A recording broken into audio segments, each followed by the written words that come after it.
Merci Colin d'être avec nous ce soir. Comme je le disais, vous êtes venu en 2019, mais on n'a pas réussi à vous faire venir jusque chez nous parce que vous étiez déjà très occupé entre le sud de la France, l'ouest de la France et Paris.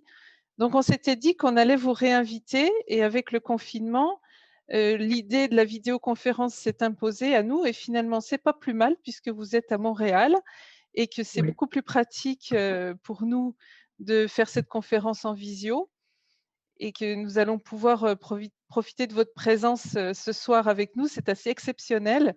Donc, je vous remercie infiniment d'être là.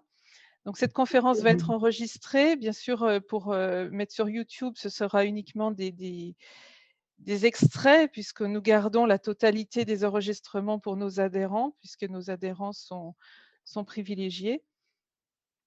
Et nous allons profiter de cette soirée pour vous poser un tas de questions sur votre activité, Colin, puisque quand on lit vos écrits, on se rend compte que vous êtes en contact permanent avec un être extraterrestre absolument fabuleux qui s'appelle Naja. Et nous allons ce soir nous pencher sur ces messages. Notamment, j'avais retenu le message du bonheur constant.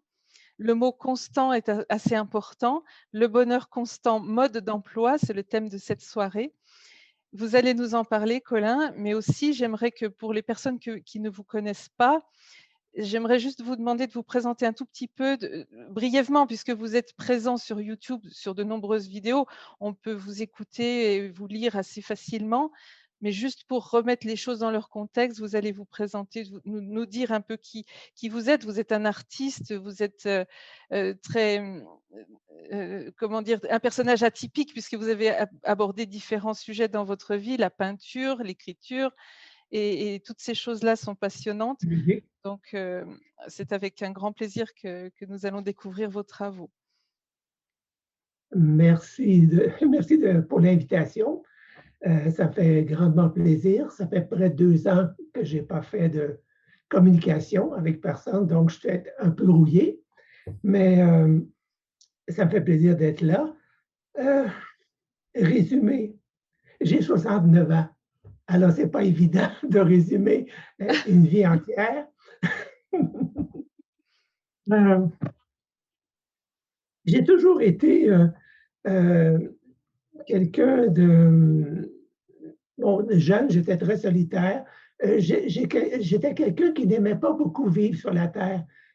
Adolescent, au début de mon âge adulte, j'aimais pas. J'aimais pas être sur la terre, j'aimais pas les humains, j'aimais pas que j'étais mal dans ma peau, mais je ne comprenais pas les humains. D'ailleurs, je ne les comprends pas tellement plus aujourd'hui, mais j'avais la misère à comprendre les humains et souvent je demandais à partir.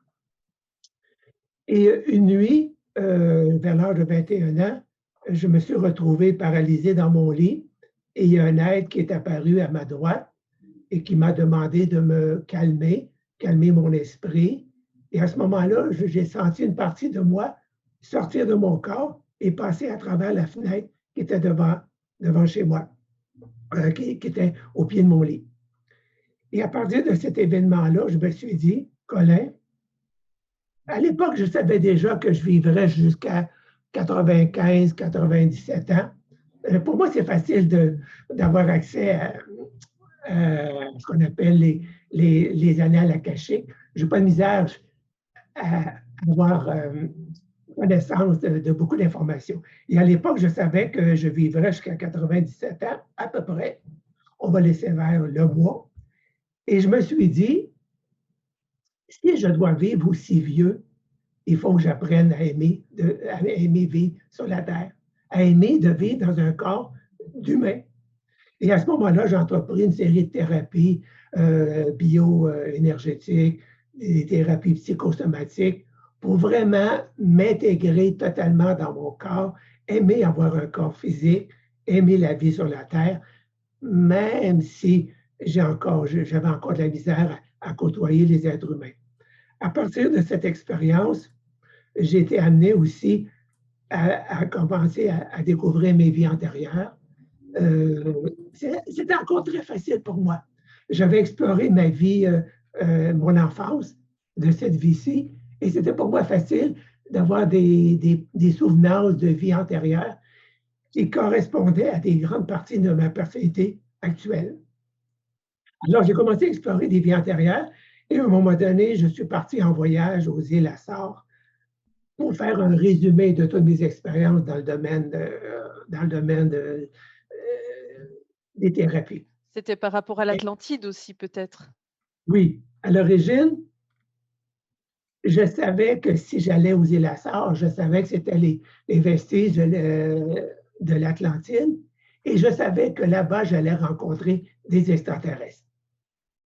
Quelques années plus tard, 2, 3 ans plus tard, en faisant des recherches sur mes vies antérieures, j'ai travaillé avec un hypnothérapeute qui m'a mis en état d'hypnose profonde, qui m'ont ramené à mon enfance et qui m'ont ramené jusqu'à ma première vie sur la Terre.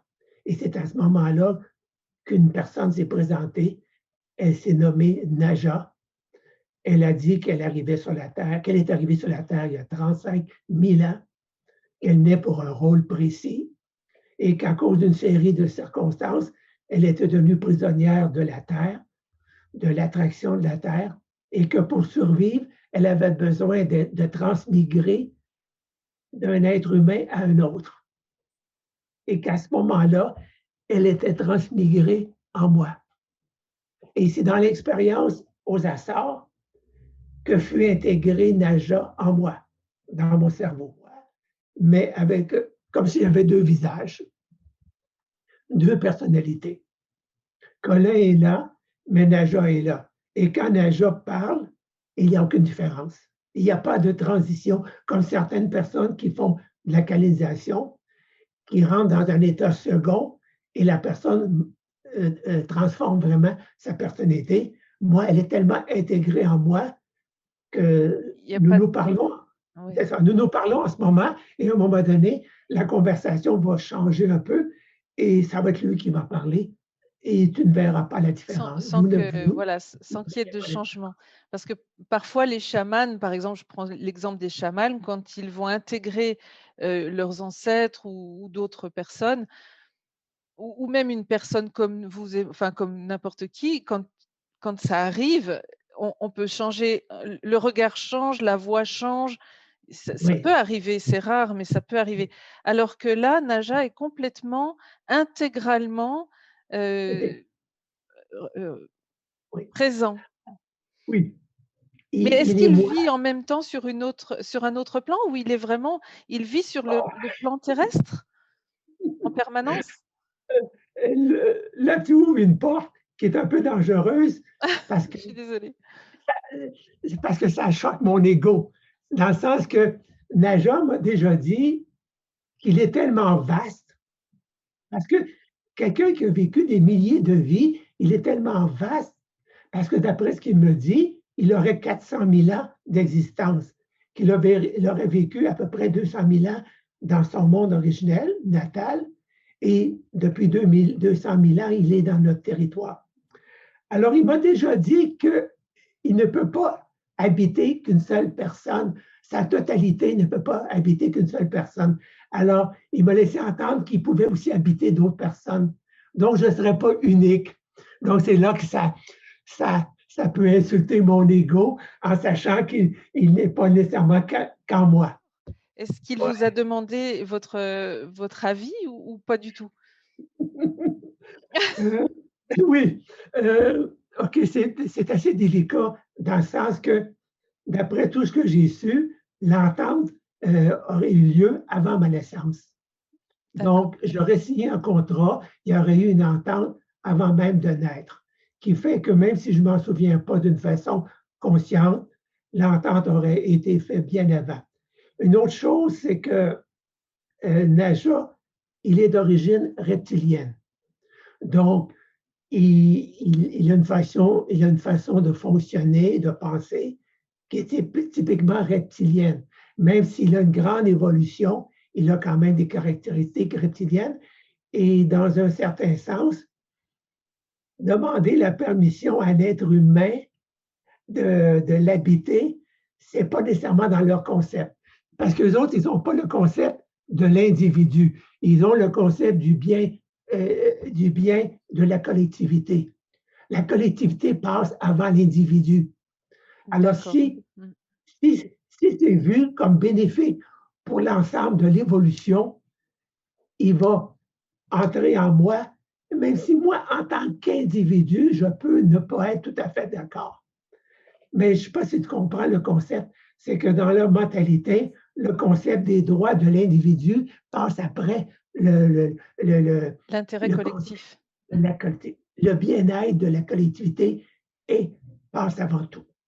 Ce qui remet l'image des êtres reptiliens à un niveau un peu supérieur parce que malheureusement, il y a une sorte de croyance ou d'idée reçue, enfin de toute façon on ne connaît pas très, très bien, tous ces domaines-là restent encore à explorer, mais le reptilien n'a pas très bonne réputation, hein. Je ne sais pas ce que vous en pensez, mais en lisant vos écrits justement, les reptiliens reprennent une place qui est tout à fait la leur, je pense, hein. Enfin ça c'est mon avis, ça n'engage que moi.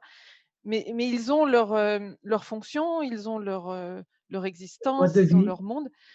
Oui. C'est intéressant de pouvoir en parler pour sortir un petit peu de cette idée qui fait qu'on croit que les reptiliens sont les «méchants» entre guillemets. Mais j'ai écrit un texte qui s'appelle Les reptiliens, mes amis, où je décris leur façon de vivre, leur culture, mais tout en étant quand même objectif, en disant que leur façon d'être, moi, je ne pourrais pas vivre avec des reptiliens à la journée pendant des heures parce qu'ils sont assez froids, assez distants, ils ne parlent jamais pour rien dire, alors ils ne badinent pas, ils ne sont pas légers comme moi. Moi, Colin, je suis plutôt léger et j'aime bien rire, mais les autres, rire, ça n'existe pas dans leur mentalité, mais ça ne change rien à leur évolution. Euh, Naja, dans son univers, il est un conférencier, il est un orateur. Il est habitué à parler devant le public, devant une foule. Donc, il maîtrise bien la parole.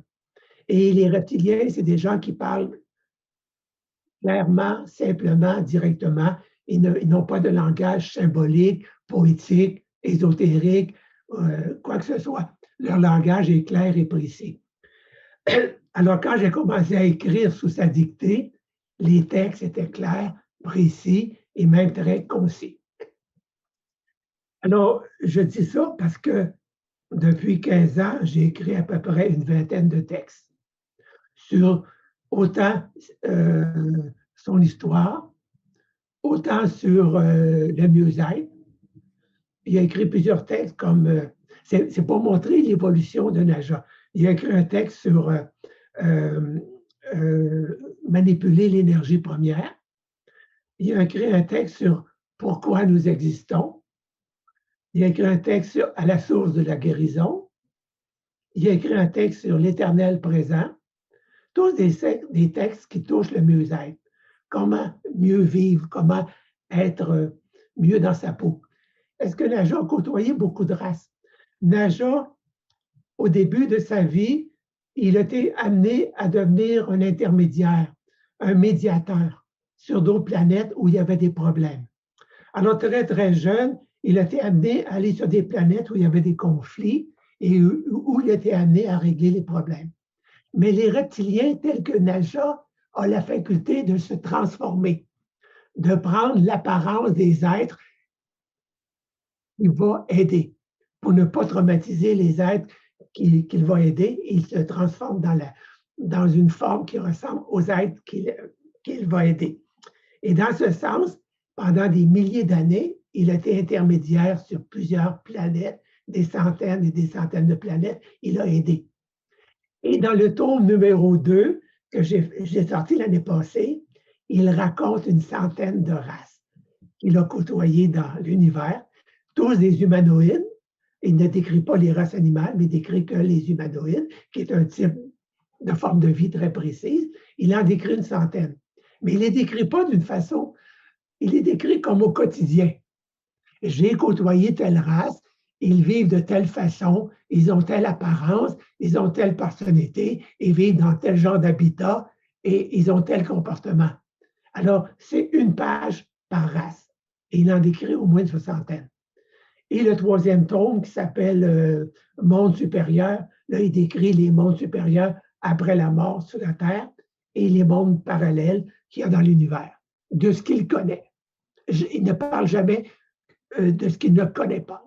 J'alterne entre des livres, des textes qui parlent de l'expérience de Naja dans son quotidien et j'alterne avec un texte qui est sur le mieux-être. Et tout est disponible sur votre site et alors on vous remercie énormément puisque vous les mettez en PDF. Il suffit de cliquer sur la couverture et le PDF, on peut le charger sur notre ordinateur et après soit l'imprimer, soit le lire. Quand j'ai écrit l'Éternel présent avec un sous-titre qui s'appelle C'est maintenant ou jamais, ce texte-là est très, très important parce que la conscience n'existe que dans le moment présent. Dans l'instant présent, c'est là qu'est la conscience. La conscience n'existe pas ailleurs.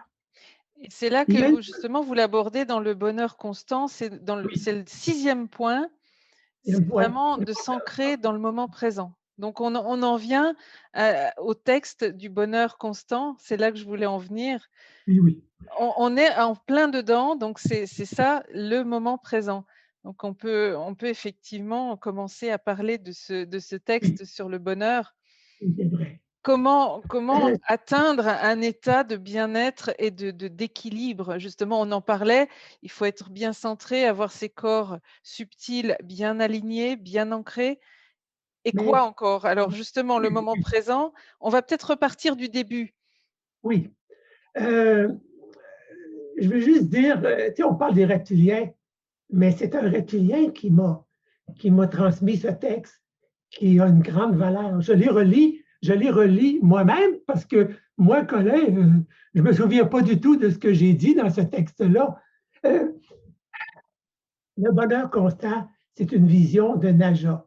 Il faut que vous compreniez que moi, en tant que Colin, je tends vers ce bonheur constant, mais ce n'est pas moi qui ai écrit le texte, c'est bien Naja.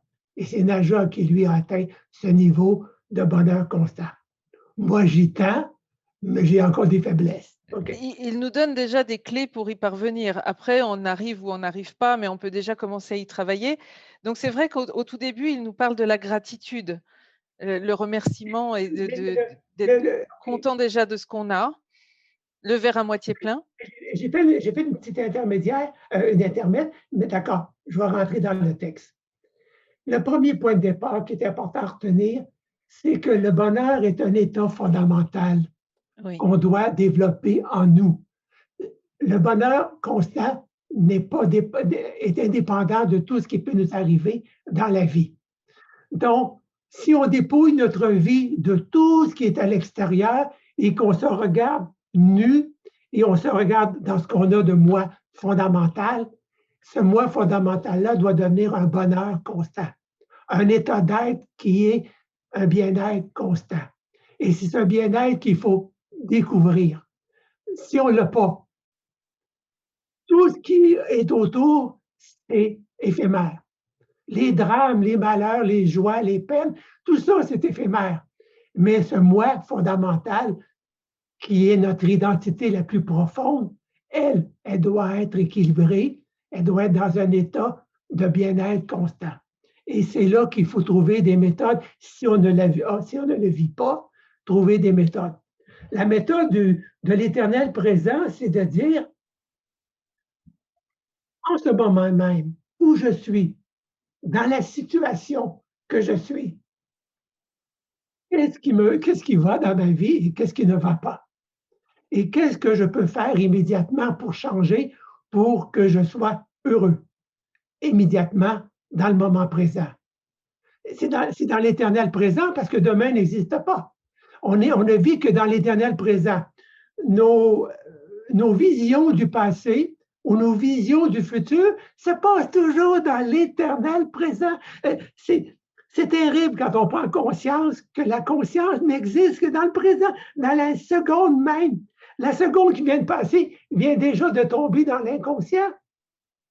Donc, on n'existe que dans l'éternel présent, dans la seconde qui passe. Et la conscience est provoquée par nos 3 premiers corps. Notre premier corps physique est un corps d'action. Notre corps émotif, c'est le corps des réactions. Et le corps mental, c'est le corps des constatations. Sans trois corps de base, la conscience n'existe pas. Pour exister, ça prend trois corps, je vais dire trois fréquences, trois vibrations de base pour être conscient d'exister. Tout être humain, tout animal, tout végétal, même les roches, tout ce qui est conscient a au moins trois fréquences, trois vibrations de base. Les extraterrestres ont d'autres fréquences, mais ils ont toujours un minimum de trois fréquences. Parce que si tu n'as pas ces trois fréquences-là, la conscience ne perdure pas. Tu peux avoir des étincelles de conscience, mais pour se prolonger dans le temps, ça prend les trois corps de base. Un corps d'action, un corps de réaction et un corps de constatation. Et ces trois phénomènes provoquent la conscience Sont et qui intimement perdure liés. dans le temps. Mais tout ça se passe toujours dans l'éternel présent. Donc, là, arrive le mode d'emploi. Premier mode d'emploi, Allons-y. remercier. Voilà. Remercier la vie. Remercier la vie en se levant le matin. Merci.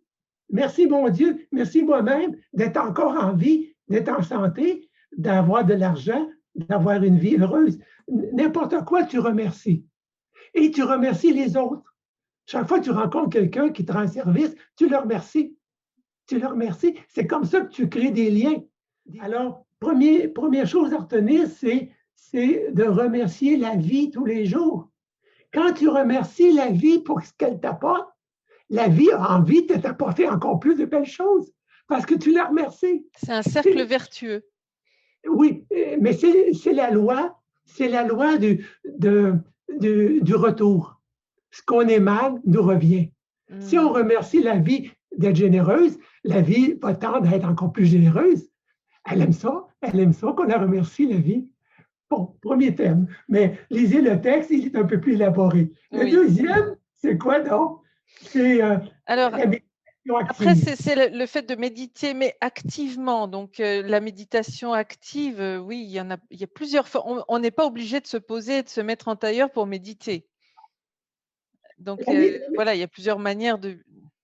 La méditation active, telle que je la vois en tant que Daja, c'est prendre un moment, pas nécessairement tous les jours, mais des moments pour évacuer les tensions, les préoccupations, les obsessions du passé, les obsessions du futur, pour se ramener à l'éternel présent.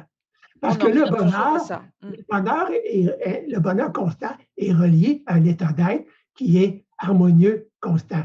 Alors, si on est préoccupé, si on est angoissé face au futur, si on est préoccupé par ce qu'on a vécu hier, ça crée des tensions qui nous fait oublier que dans l'éternel présent, on est bien. Donc, je parle de méditation active dans le sens que simplement prendre le temps d'évacuer tout ce qui nous passe par la tête, des obsessions. Oh, la voisine, me suis mal pris avec la voisine, je le regrette, j'aimerais. Tout ça, s'en débarrasser pour se regrander. Le mot est anglais, mais se regrander à la terre et au présent. Deuxième point. Toujours pour ne pas être obsédé par le passé ou le futur et se ramener à l'éternel présent. Dans la méditation, c'est le meilleur moyen, effectivement, pour revenir toujours s'ancrer dans le présent. Mais ce n'est pas nécessairement ceux qui méditent qui veulent faire à tout prix le vide en eux. Non, c'est juste se désolidariser de ses pensées obsessionnelles. Exprimer ce qui nous préoccupe et se hausser, s'élever un peu au-dessus et de voir un peu la futilité de nos préoccupations quotidiennes. Alors moi, je fais le contraire. Hein. Je m'imagine dans l'eau et toutes les préoccupations, les problèmes, les catastrophes plus ou moins importantes sont en surface. Et dans ma méditation, je descends en profondeur. Bon, après, chacun sa technique. Mais moi, ça marche assez bien. Le troisième point, peux-tu me le rappeler? Alors, le sourire. Le sourire, même si, c'est vrai que le fait de sourire, même si on est un petit peu de mauvais poil, ça suffit pour remonter un tout petit peu le niveau. Bon, c'est que le sourire sur la bouche est l'expression finale d'un sourire qui envahit tout notre être. Oui, le sourire est vraiment intérieur et extérieur. Non, Pour en arriver là, il faut avoir de l'habitude, hein, parce que c'est pas. c'est un peu ridicule ce que je dis là, mais ce que je veux entendre, c'est que le sourire est aussi une façon de prendre la vie avec une certaine légèreté, Mhm. une légèreté d'être. Et qu'on peut être préoccupé ou on peut écouter quelqu'un qui a des problèmes et on peut vivre de l'empathie avec quelqu'un qui a des problèmes. Mais notre sourire discret laisse entendre qu'on sympathise, mais qu'on n'adhère pas au drame.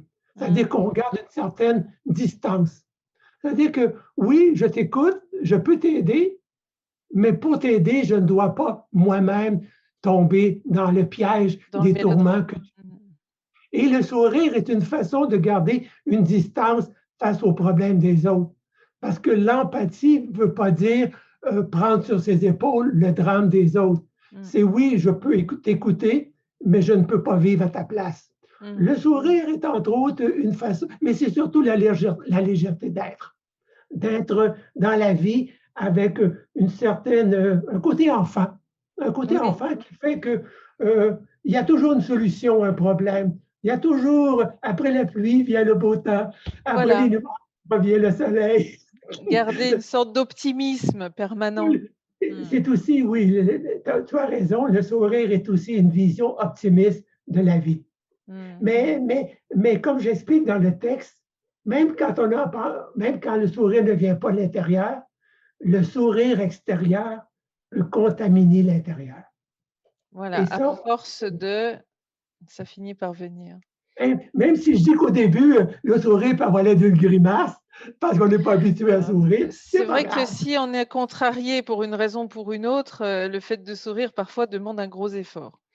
Le sourire est aussi une distanciation avec ce que l'on vit. Le sourire nous amène dans un état de OK, oui, je vis quelque chose de difficile, mais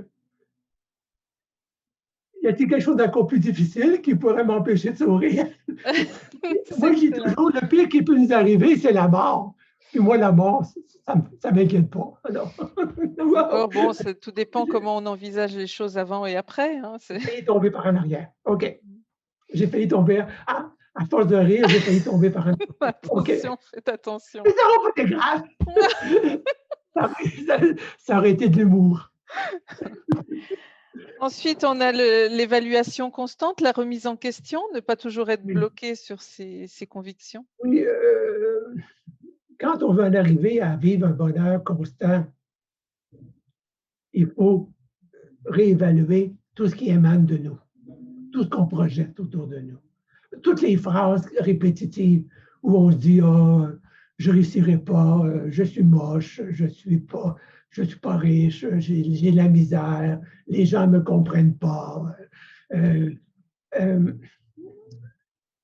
Remettre en question. C'est sûr qu'il faut s'élever un petit peu au niveau de notre quotidien pour se regarder agir et se regarder comment que je me comporte au quotidien. Parce qu'on ne s'en rend pas compte, mais il y a des phrases patterns qui se répètent, des phrases clichés qui se répètent dans notre vie et qui créent notre environnement. On est ce qu'on pense avec le temps. On devient même physiquement, émotionnellement et mentalement ce qu'on pense, ce qu'on ressent comme émotion. Et ça ne se fait pas de jour au lendemain. Mais lentement, nos 3 quarts de base sont teintés de tout ce qui émane de nous. Alors, il faut remettre en question tout ce qui émane de nous. Parce que notre futur va être ce que l'on en pense aujourd'hui. Notre futur va être ce qu'on pense aujourd'hui.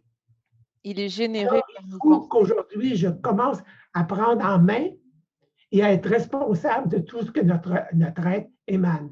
Oui. Parce que ce que l'on émane aujourd'hui va automatiquement nous revenir et va nous teinter, va teinter notre univers.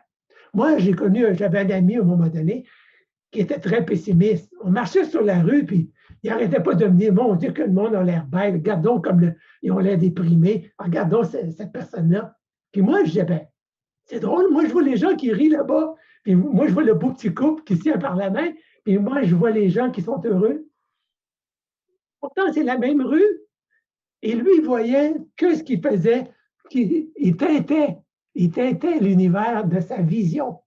Et moi, je la teintais de ma vision. Bon, la réalité est peut-être entre les deux, mais moi, je préfère voir que tout l'optimisme de l'univers que de voir son côté sombre, c'est tout. Voilà, le verre à moitié plein, le verre à moitié vide. Ça, c'est chacun qui fait son choix. Bon, j'avoue que j'ai une préhension à être optimiste, qui fait que, mais tout est modifiable. Mais il faut, mais même moi aujourd'hui, j'arrête pas de, tu sais, tout d'un coup, c'est ridicule. Je vais me lever, puis j'ai un petit peu de chaleur au front. Oh mon Dieu, je couvre peut-être un rhume. Hop, là, je m'arrête, Colin, arrête. Non, non, non. Tu as, un petit peu de chaleur au front, c'est tout. Ça va passer. Tu es en santé, tu vas bien. J'enraye au point de départ tout début de manifestation négative dans ma vie. Parce que je suis un être humain, je fais des erreurs comme tout le monde, mais j'essaie de les rattraper au vol avant qu'elles se matérialisent. Qu'elles se matérialisent dans l'univers. Donc, ça m'arrive même de penser négativement envers quelqu'un, cette personne-là.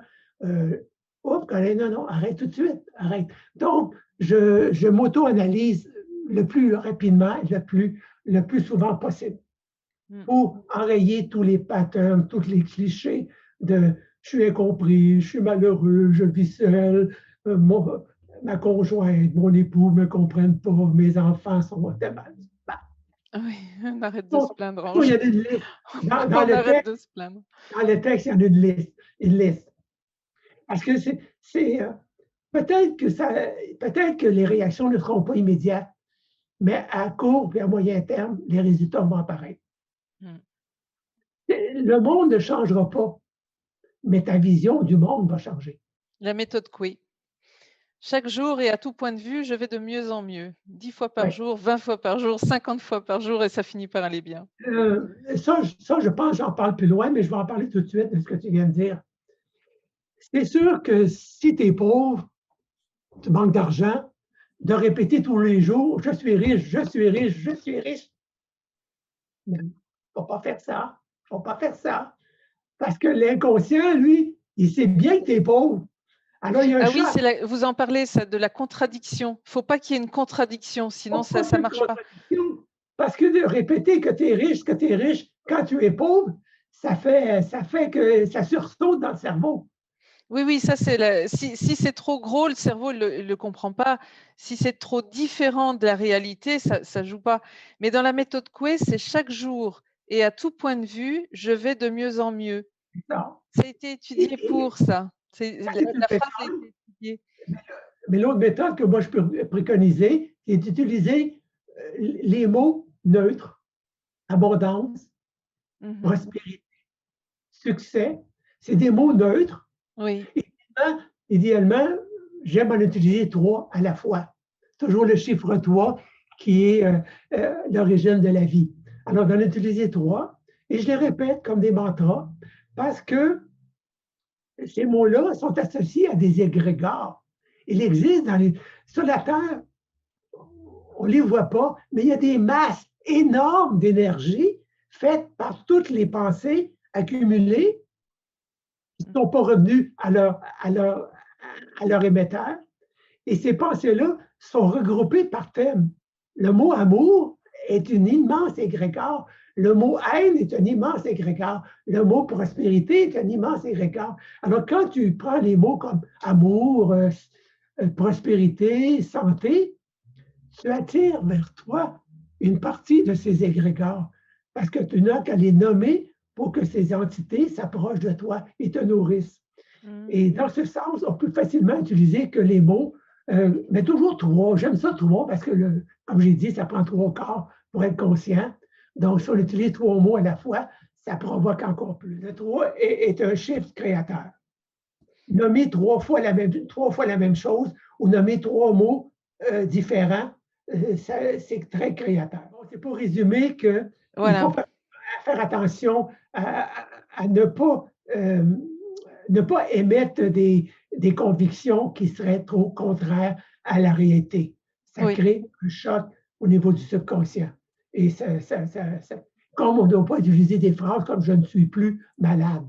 Le cerveau entend juste le mot Pas de malade. négation, il faut être cohérent. En fait, il faut être cohérent et ne pas utiliser la négation, mais se Ouais, brancher sur les égrégores positives. Après, on oui, a la nourriture saine oui. et vivante, vivifiante, hein. Il faut faire attention à sa nourriture, mine de rien, ça joue, hein. Et ça, c'est au niveau physique, émotionnel et mental. Ouais. La nourriture, c'est pour les trois quarts de base. Mmh. La nourriture émotionnelle, là, c'est de vivre des belles émotions et de rechercher les belles émotions. Mmh. Moi, quand j'ouvre la télévision et que je tombe sur un film, au moment que je vois un fusil sortir de la poche de quelqu'un, je change de poste ou je ferme la télévision. Mmh. J'ai arrêté complètement de vivre des émotions troubles à travers des fictions. Je ne veux plus de fiction qui émotionnellement me trouble. Je, je peux accepter des émotions qui se passent, je peux accepter des émotions troubles qui se passent dans mon environnement immédiat parce que je peux agir, parce que je peux agir concrètement dans mon environnement immédiat. Mais être troublé par des émotions qui viennent de l'autre bout de la planète ou qui est une fiction dans un programme de télévision, je ne veux plus. Parce que rien de pire que d'être ébranlé émotionnellement et être impuissant à poser un geste concret. Mmh. Donc, j'ai fait un ménage au niveau des émotions qui me parviennent et au niveau des pensées, la même chose. Ne plus entretenir des pensées qui me, qui me rabaissent, qui me dénigrent, qui me fait stagner sur place. Et je Effectivement. n'accepte pas des pensées de d'autres. Je n'accepte pas que des gens émettent devant moi des pensées réductrices, qui condamnent, qui méprisent, qui réduisent.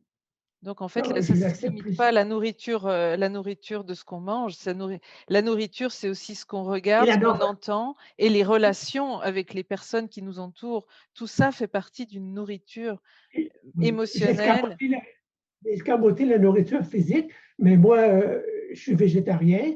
Mmh. Je, je mange le plus sainement possible. Je fais 15 minutes d'exercice par jour Mmh. pour faire que mon corps soit toujours délié, en Mmh. forme. Mmh. Je, je, je prends des produits naturels quand je vois que j'ai des faiblesses. Donc, je fais régulièrement des cures de nettoyage de mon système. Nettoyer les hépatiques, le foie, enfin tout ça, ouais. Oui. Donc le Je ne sais moment pas présent, on en a déjà parlé si suffisamment, je pense. le moment présent, Le l'éternel 7e présent. point, c'était la connexion, avec les mondes supérieurs. Donc on en revient Oui, à ce qu'on disait au début, c'est la carte SIM qu'on nous met quelque part dans nos énergies ou dans le cerveau, je ne sais pas, mais c'est la connexion qu'on peut avoir avec les autres mondes bon après il y a des mondes inférieurs et vaut mieux aller vers les mondes supérieurs, vous êtes bien d'accord? Enfin, c'est ce que vous dites, hein? oui, mais ce qui est important à retenir, c'est que c'est pas mauvais d'avoir c'est bon d'avoir des contacts avec des êtres supérieurs pour être toujours, dans une sensation d'élévation, qui nous permet toujours d'avoir une distance face à la vie. Ce qui fait qu'on aime vivre, j'aime vivre, mais en même temps, j'aime bien, avoir un regard un peu hautain sur la vie, un peu retranché pour jamais m'impliquer d'une façon à ce que mon équilibre intérieur soit déséquilibré. Effectivement. Mais une chose qui, quand même, j'ai retenu, que les extraterrestres et que Naja m'avait fait comprendre, si tu veux que des êtres supérieurs s'intéressent à toi pour échange et dialogue, il faut que toi-même, tu t'intéresses aux personnes qui sont derrière toi, qui sont moins évoluées que toi, parce que si toi, tu n'aides pas les gens qui sont moins nantis que toi, pourquoi des êtres supérieurs t'aideraient? Pourquoi des êtres supérieurs se retourneraient pour regarder les gens qui sont derrière eux si toi-même, tu ne le fais pas? Alors, il y a une complicité entre aider ceux qui sont moins nantis que toi, qui sont, qui sont rendus à un niveau d'évolution moindre, pour qu'en fin de compte, que les aides supérieures sont là aussi pour t'aider. Il y a un échange dans les deux sens. Et je crois moi, je suis quelqu'un qui aide beaucoup, que quand on me demande de l'aide, je dis jamais non, malgré que maintenant, je ne cours plus après l'aide, mais j'aide beaucoup de gens. Mais et chaque fois que j'aide quelqu'un, j'ai la mentalité de ne pas me poser de questions. Je n'ai pas à juger la personne que je dois aider. C'est elle qui est responsable de sa vie. Moi, je suis responsable que de l'aide que je lui donne. Alors, tout ça pour dire que les mondes supérieurs, comme les mondes moins évolués, tous les deux ont leur rôle. D'ailleurs, je vais dire un scoop, je prépare un texte sur les mondes inférieurs qui va Ah, paraître, je ne sais pas quand, où Naja est allé visiter des mondes on n'ose très... pas trop en parler, c'est tellement pas tabou, mais c'est un peu douloureux. C'est vrai qu'on n'ose pas trop se pencher sur la question. J'ai écrit un texte, j'ai écrit le brouillon du texte pour montrer quand même qu'il y a aussi des univers tragiques. Mais Ouais. il va sortir, je ne sais pas quand, Ça c'est sera à pour lui. la Automne, peut-être. suite, oui. Il nous reste encore beaucoup à découvrir, hein, sur le Mais mécanisme mais de moi, l'univers. je pars dans toutes sortes de directions, hein. Je suis un grand parleur, alors partez-moi, puis il n'y a pas de Il va problème. arriver, on va arriver à 22 heures, donc je pense qu'on va, pour cette fois, on va s'en tenir ici. Déjà, il va falloir qu'on intègre tout ce que vous nous avez dit, parce que c'était surtout d'une intensité assez importante, hein. Là, je crois qu'il va nous falloir quelques jours pour pouvoir intégrer tout ça. En tout Faites pas cas, d'insomnie à cause de moi. non, non, Mmh. c'était un enseignement tout à fait particulier, et c'est vrai que chacun va prendre ce qui lui convient là-dedans. Chacun est libre, bien entendu, de se faire sa propre conception des choses. Là, c'était votre Oui, témoignage. et ce que je peux ajouter, c'est que ce que je peux ajouter, c'est ce que je raconte, c'est ce que, en tant que Naja, ce que j'ai vécu. Donc, je ne peux pas mettre des peut-être que ou des je pense que. Je raconte ce que j'ai vécu, ce que je Oui, vis. voilà, c'est un témoignage, et ça va très, très loin. Donc c'est vrai que je prends un peu aussi des pincettes, parce que c'est dense, hein, c'est une conception qui sort de l'ordinaire. C'est pas ce qu'on a l'habitude, enfin, chacun entend ce qu'il veut par rapport à tout ce qui est médiatisé, tous les livres que l'on a pu avoir. On n'a bien entendu pas lu tout ce qui existe sur le sujet. Mais voilà, c'est quelque chose de délicat, de difficile à intégrer. Donc, Et ce je qui pense que arrive, pour ce soir, on va peut-être, oui, ce qui arrive, c'est comme une cosmogonie assez s'arrêter là. complète, Mmh. qui fait que, comme cosmogonie complète, c'est pas facile d'en prendre qu'une partie et de laisser le reste. Mais le tout, C'est global. Mmh. que j'ai transmis jusqu'à date, dans à peu près 500-600 pages, j'ai transmis une vision globale. Mmh. Il faut savoir que chez les extraterrestres, ce que je raconte est enseigné dans les écoles.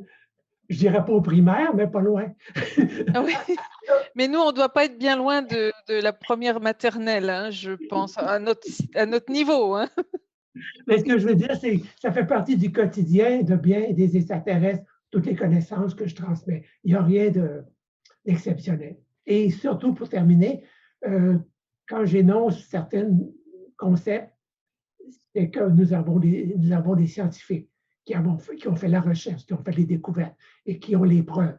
Les preuves de la réincarnation, la preuve que l'univers est une entité vivante. Mmh. Ce n'est pas ce qui est, ce qui est hypothèse. Mais ce que je vous dis, moi, c'est ce qui est concrètement accepté par beaucoup de peuples extraterrestres comme véridique, puisque ça a été prouvé par des scientifiques. Mmh. C'est ça. Ouh. En tout cas, un grand merci, Colin. J'ai l'impression que moi, j'ai l'impression d'être un peu noyée. Je suis désolée pour les personnes qui sont là et qui nous écoutent. J'ai l'impression d'être Oh noyée, mais parce que pour moi, c'est aussi un en travail en même de temps, Colin a comprendre, hein. fait une connexion avec tout ce qu'il a nommé là, tu vois? La galaxie, donc l'univers, la vie après la mort, la conscience, tout ça, c'est lié quelque part.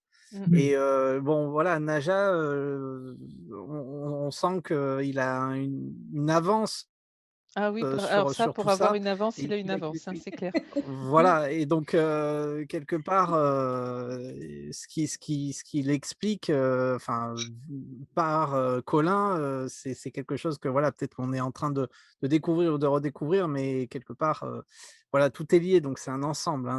Comme il vient de le dire Colin, C'est c'est une global, cosmogonie, voilà. tout à fait. Mais je dois dire aussi que je respecte vos limites, dans le sens qu'en tant qu'être humain, je donne des informations pour vous faire avancer, avoir une plus large conscience, mais je n'irai pas dans des directions qui pourraient vous troubler ou trop compliquées ou, Voilà, que vous un palier à la fois et on avance que collectivement ou n'avez pas besoin de individuellement. savoir pour l'instant. Bien sûr. Mmh. C'est important que je respecte votre niveau d'évolution et que je transmette ce qui vous est accessible, mais qui ne vous déséquilibre pas dans votre univers dans Absolument. lequel vous vivez. Alors je ne Bon, sais ben pas si merci quelqu'un beaucoup. d'autre, est-ce que quelqu'un d'autre veut Amusé. rajouter quelque chose ou est-ce qu'on en termine ici et on se repose un peu là-dessus et après on reviendra sur d'autres sujets similaires et connexes? Je suis ouvert à une autre rencontre. Et je remercie parce que je vois Annick qui est là dans le coin droit. Oui, Et je remercie Cécile aussi aussi. Cécile, que j'ai pas directement, mais je l'ai entrevue tantôt. Je remercie les gens qui sont venus m'écouter.